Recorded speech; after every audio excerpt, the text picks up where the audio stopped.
জীবনের প্রথম একটা মেয়ের হাতে শাঁখা উঠলো, সেটা আবার আমার হাত দিয়ে। কেন আমাকে এই কাজটা করতে হলো ভিডিওটা পুরো দেখলে বুঝতে পারবে। Hello everyone, welcome my new blog.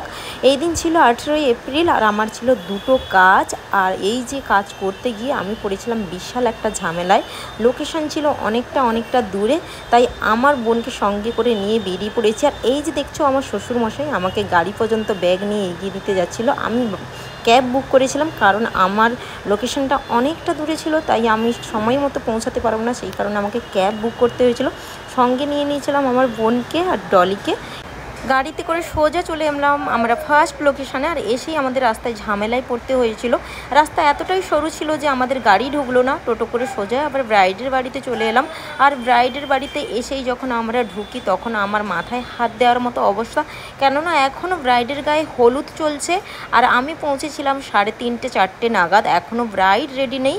এইদিকে আমার বোনকে আর ডলিকে দিয়েই শাড়িটা পাট করে নিচ্ছিলাম। আর এইদিকে আমাকে শাঁখা পরাতে হয়েছিল, কেননা উনি বাজার থেকে শাঁখা কিনে নিয়ে চলে এসেছিলো। পরানোর কেউ ছিল না, আমি তাই পরিয়ে দিলাম। তারপরে মেকআপ ফুল হয়ে যাওয়ার পরে আমার বেস যখন কমপ্লিট, তখন দেখলাম ওনার ফেসের সঙ্গে আইব্রোটা একেবারেই ম্যাচ করছিল না।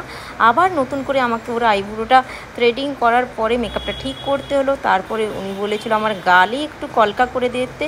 তো আমার ফার্স্ট ব্রাইড এখানে গালে কলকা করে ফুল লুক কমপ্লিট করে আমরা সোজা অন্য ব্রাইডের লোকেশানে যাওয়ার জন্য তৈরি হয়ে গেছিলাম। তখনও অলরেডি বেজে গেছিলো সন্ধে 6টা। আমরা যখন গাড়িতে উঠি তখন 6টা বেজে গেছে, দেখতেই পাচ্ছ অন্ধকার গাড়ির মধ্যে। তারপরে সেকেন্ড লোকেশানে চলে এসেছিলাম জয়দি। এটা ছিল আমার সেকেন্ড ক্লায়েন্ট। জয়দির আগে থেকে হেয়ার আর শাড়ি ড্রাপিংটা করেছিল কোয়েল, ওকে আমি আগে থেকে লোকেশানে পাঠিয়ে দিয়েছিলাম। আমার সেকেন্ড লোকেশানে পৌঁছাতে প্রায় বেজে গেছিলো 8টা, অনেকটা ভেতরে ছিল। তার জন্য আমি জয়দিকে শাড়ি ড্রাপিং আর হেয়ারটা করে রাখার জন্য কোয়েলকে আগের থেকে আমি পাঠিয়ে দিয়েছিলাম, কারণ কাজটা কিছুটা এগিয়ে থাকলে কোনো প্রবলেম হবে না। আর জয়দিকে পুরো রেডি করতে আমার সময় লেগে গেছিলো 9টা। জয়দির বাড়ির লোক এতটা ভালো আর জয়দি এতটা মিষ্টি যে ওনার কোনো প্রবলেম করেনি যে এত দেরি হলো কেন, কোনো তাড়া দেয়নি। আমি যতটা টাইম নিয়ে সাজিয়েছি উনি ততটা টাইম দিয়েছে, কোনো তাড়াহুড়ো দেয়নি। সেই কারণে আমার লুকগুলো সবকটাই ভালো হয়েছে।